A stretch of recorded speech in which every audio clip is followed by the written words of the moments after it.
घमंडी जेठानी का नौकर बना ससुराल। हिमानी अपने 2 बेटों और पति के साथ रहती थी।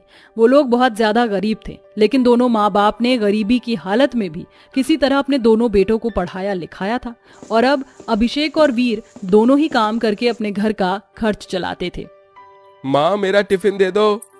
अरे बेटा, आज काम पर मत जा, मैं जानती हूँ कि तेरी तबीयत सही नहीं है। माँ, मैं ठीक हूँ, आप जल्दी से बस टिफिन दे दो। अभिषेक नहीं माना और वो काम पर चला गया।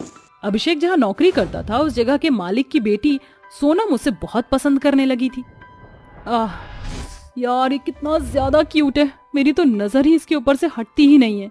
सोनम अभिषेक को काम करते हुए देखती रहती है। महीनों से यही सिलसिला चला आ रहा था। एक दिन अभिषेक रात में रुककर ओवरटाइम काम कर रहा था। उस दिन उनके ऑफिस में कोई नहीं था, तो सोनम ने मौका देखा और उसने उससे अपने दिल की बात कह दी। सोनम, मैं तुम्हें खुश नहीं रख पाऊंगा।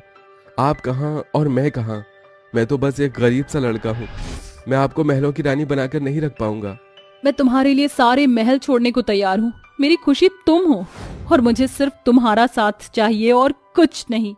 अभिषेक भी सोनम को पसंद करता था। उसको सोनम की बात सुनकर बहुत ज्यादा खुशी हुई और दोनों ने लव मैरिज कर ली। शादी के बाद कुछ दिनों तक तो सब कुछ सही चलता रहा, लेकिन कुछ दिनों के बाद सोनम का घमंड जो है वो उभरने लगा और वो गरीब ससुराल में भी अपने अमीरों वाले शौक ही पूरे करने लगी। अरे बहू, आज खाने में लौकी की सब्जी बना लेना। जी नहीं, मैं आज खाना नहीं बनाऊंगी सासू माँ। लेकिन क्यों? क्योंकि मैं आज अपनी फ्रेंड्स के साथ शॉपिंग करने जा रही हूँ। फिर से शॉपिंग? अरे बहू, अभी कल ही तो तू नई नई साड़ियाँ लाई थी। तो आपको कोई परेशानी है? मेरा बेटा एड़ी चोटी का जोर लगाकर पैसे कमाता है और तू उन्हें यूं ही बिना सोचे समझे उड़ा देती है। मेरे पास आपकी ये फालतू बकवास सुनने का वक्त नहीं है। जरा साइड हो जाइए, मुझे जाना है। सोनम ने अपनी सास की बात पर 1% भी ध्यान नहीं दिया और वो उसे इग्नोर करती हुई शॉपिंग करने चली गई। सोनम की ये बात अब आए दिन की हो गई थी। वो रोजाना ही कहीं ना कहीं बाहर चली जाया करती थी और घर के सारे काम हिमानी को ही करने पड़ते। माँ, क्या कर रही हो? कुछ नहीं बेटा, सफाई कर रही थी। आप ये सब क्यों करती हो? और भाभी कहाँ है? वीर की बात सुनकर हिमानी चुप हो गई। वीर को उसकी बात सुनकर बहुत गुस्सा आया और वो सीधा अपने भाई के पास गया। अभिषेक भाई। अरे वीर, तू यहाँ? जी भाई, मुझे आपसे कुछ बात करनी है। हाँ बोल। वीर ने अभिषेक को पूरी बात बता दी। नहीं, मैं तेरी बात को हरगिज नहीं मानूंगा। अरे अगर ऐसा होता तो कभी मुझे भी तो दिखाई देता। आपकी पत्नी बहुत ज्यादा चालाक है और घमंडी है। वो इतनी चालाकी से काम करती है कि आपको कुछ पता ही ना चले। देख वीर, इन सब बातों से तू मेरा तो दिमाग मत खराब कर। ये आपस के घर की औरतों का मसला है, इसे वो खुद ही निपटा लेंगी। और अब तू घर जा। पर भाई, बोला ना। वीर बेचारा अभिषेक के पास से वापस घर आ गया। सोनम बहुत चालाक थी। वो पूरा दिन तो अपने बाबा के पैसों पर घर से बाहर निकल कर ऐश करती और अभिषेक के घर आने के टाइम पर घर पहुंच जाती और ऐसे दिखाती जैसे कि वो पूरा दिन घर में सभी की सेवा कर रही थी। इसी तरह दिन बीत रहे थे। हिमानी के शरीर में इतनी ताकत नहीं थी कि वो घर का सारा काम काज करती, तो उसने अपने छोटे बेटे वीर की भी एक गरीब परिवार की लड़की से शादी करवा दी। हे प्रिया, चल जल्दी से मेरे लिए फ्रेश ऑरेंज जूस बना। बहू, प्रिया इस घर की नई बहू है, तू इससे ये किस तरह से बात कर रही है? मुझे मत सिखाओ सासू माँ, है तो ये गरीब परिवार की भिखारिनी ना। बहू, ये मत भूल कि तू भी इसी परिवार का हिस्सा है और प्रिया भी। तुम्हारा मायका चाहे अमीर था या गरीब, उससे फर्क नहीं पड़ता, लेकिन अब तुम दोनों इसी परिवार की बहुएं हो। ये सास बहू के पाठ आप मुझे ना ही पढ़ाओ तो अच्छा होगा। सासू माँ, रहने दीजिए, ऐसे बदतमीजों से मुंह लगकर कोई फायदा नहीं। हो, तो मैं बदतमीज हूँ और तुम तो जैसे बहुत ज्यादा तमीजदार हो। आपसे तो बेहतर ही हूँ मैं, अमीरजादी। बहुत बहुत ज्यादा जुबानी चलती है तुम्हारी। चलती है, लेकिन आपसे कम। प्रिया बहू, इस तरह से अपने बड़ों से जुबान चलाना अच्छी बात नहीं है। तेरी जेठानी जो बोल रही है उसकी बात मान ले। अपनी सास की बात सुनकर प्रिया चुप हो गई और उसने सोनम को नाश्ता बनाकर दे दिया, लेकिन उसे उसकी ये बात जरा भी पसंद नहीं आई। इसी तरह से दिन बीत रहे थे। सोनम ने अपनी ससुराल वालों को बस एक नौकर बनाकर रख दिया था। ऐसे ही एक दिन, सासू माँ, अब तो घर में एक नौकरानी आ गई है, तो अब से घर की सफाई से लेकर खाने तक के सारे काम आप लोग ही कर लिया कीजिए। मैं अब से ये सब कुछ नहीं कर सकती हूँ। मैं तो चली किटी पार्टी करने। लेकिन बहू, सासू माँ, मैंने आपसे परमिशन नहीं मांगी, मैं आपको बता रही हूँ। सोनम तैयार होकर घर से अपनी सहेलियों के पास पार्टी करने निकल गई। सुबह से शाम हो गई लेकिन सोनम घर नहीं लौटी। आखिरकार अभिषेक भी काम पर से लौट आया। सोनम, अरे सोनम, अरे मुझे बड़ी भूख लगी है, जल्दी से खाना लगाओ। अभिषेक की आवाज सुनकर हिमानी खाना लेकर आई। माँ, सोनम कहाँ है? इससे पहले वो कुछ जवाब देती, सोनम आ गई। उसके हाथों में बहुत सारे शॉपिंग बैग थे और वो बड़ी खुश सी घर आ रही थी। अरे ओ प्रिया, ला जल्दी खाना दे, बड़ी भूख।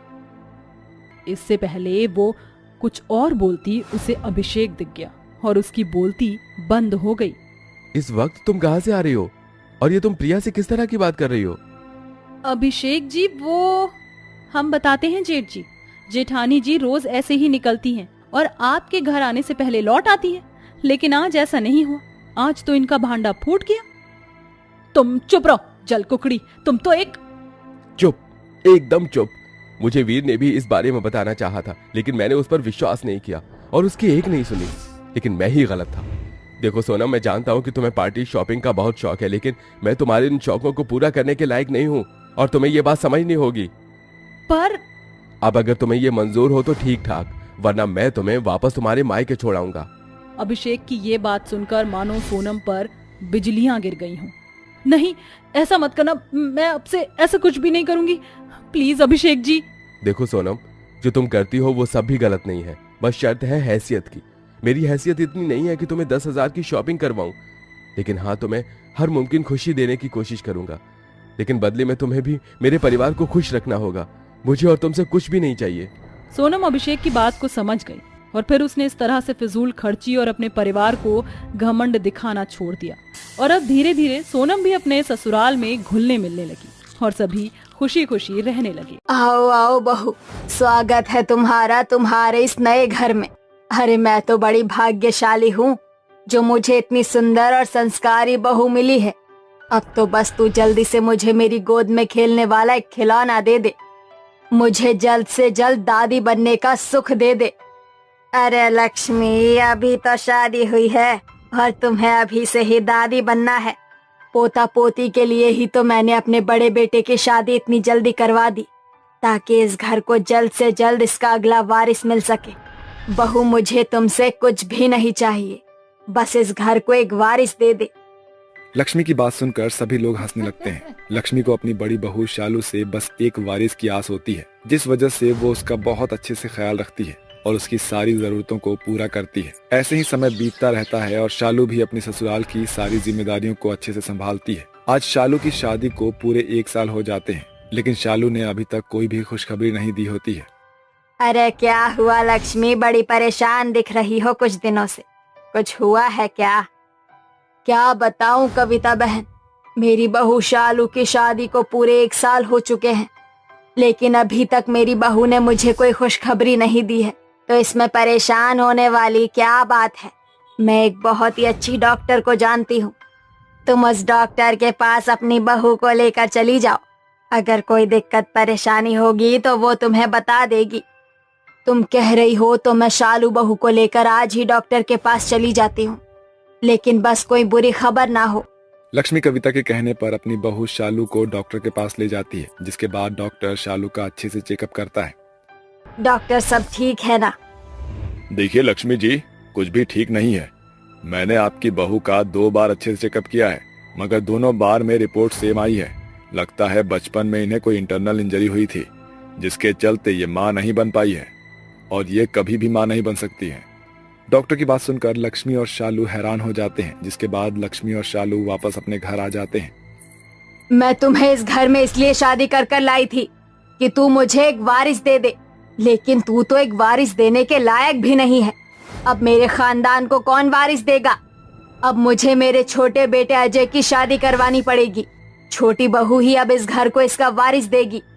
इतना कहकर लक्ष्मी वहाँ से गुस्से में चली जाती है। लक्ष्मी की बात सुनकर शालू को बहुत बुरा लगता है और वो रोने लगती है। हे भगवान, इसमें मेरी क्या गलती है कि अगर मैं माँ नहीं बन सकती?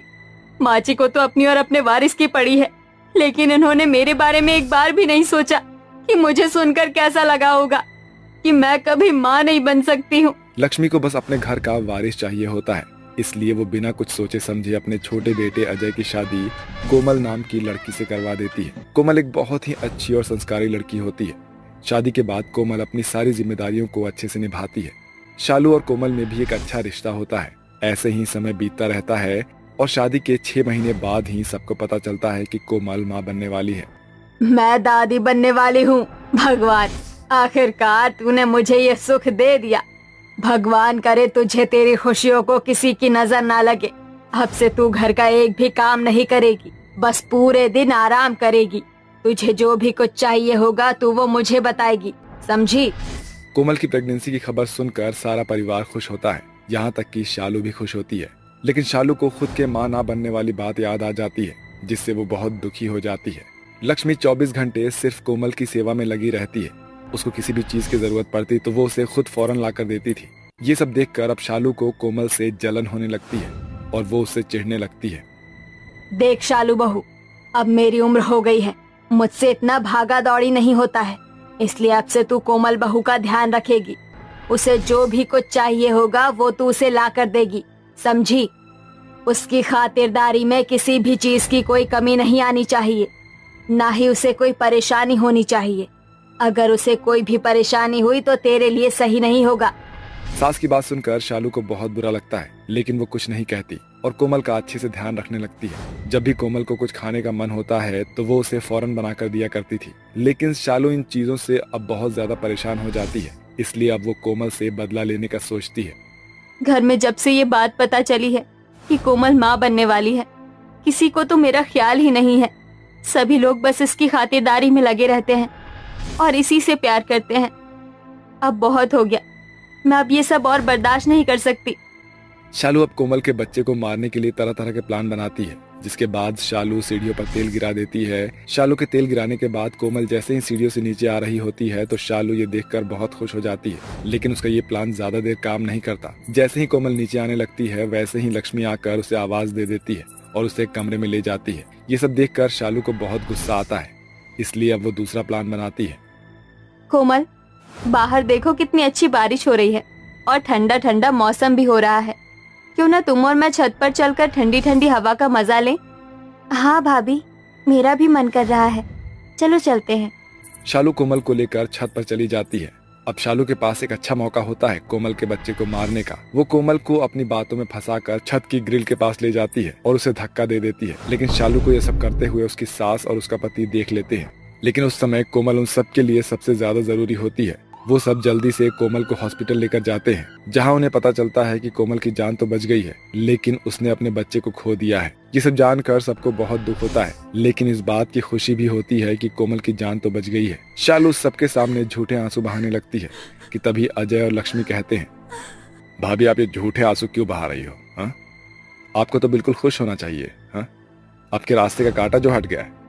भाभी आप ये शायद भूल गई थी कि हमारे घर के अंदर कैमरे लगे हुए हैं। जब आपने मेरी बीवी को सीढ़ियों पर से तेल गिराकर मारने की कोशिश की थी ना, तो वो सब कैमरे में रिकॉर्ड हो गया था। फुटेज चेक करने के टाइम मैंने ये सब देख लिया था। और जब आपने मेरी पत्नी को छत से धक्का दिया, उस टाइम मैं और माँ छत पर ही मौजूद थे, लेकिन आपकी नजर हम दोनों पर नहीं पड़ी थी। आपके सारे करतूतों की रिकॉर्डिंग हमारे पास है। मुझे शर्म आती है तुझे अपनी बहू कहते हुए। अरे एक औरत होकर तूने दूसरी औरत के साथ ऐसा करा, तुझे जरा भी शर्म नहीं आई?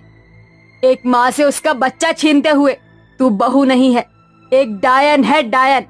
और एक डायन को मैं अपने घर में नहीं रख सकती। निकल जा मेरे घर से और कभी अपनी शक्ल मत दिखाइयो। नहीं माँ जी, मुझे घर से मत निकालिए, मुझसे बहुत बड़ी गलती हो गई। माँ ना बनने के दुख की वजह से मैं कोमल से जलने लगी थी और मुझे उसकी खुशी बर्दाश्त नहीं हुई, इसलिए मुझसे ये सब देखा नहीं गया। लेकिन अब मुझे मेरी गलती का एहसास हो चुका है। कोमल, अजय, प्लीज मुझे माफ कर दो। माँ जी, शालू भाभी को माफ कर दीजिए, इसमें इनकी कोई गलती नहीं है। माँ ना बनने की वजह से आप सभी लोगों ने इन्हें ताने दिए। मेरी माँ बनने की खुशी की खबर आप सबने सुनी तो आप सब तो भाभी को भूल ही गए। अगर इनकी जगह कोई और होता शायद वो भी यही करता। भाभी अगर एक माँ नहीं बन सकती तो क्या हुआ, मेरी औलाद भी आप ही की औलाद होगी। कोमल की बात सुनकर लक्ष्मी को भी अपनी गलती का एहसास होता है, जिसके बाद सारा परिवार शालू को उसकी गलतियों के लिए माफ कर देता है। अब शालू और कोमल पहले की तरह खुशी खुशी एक साथ रहते हैं।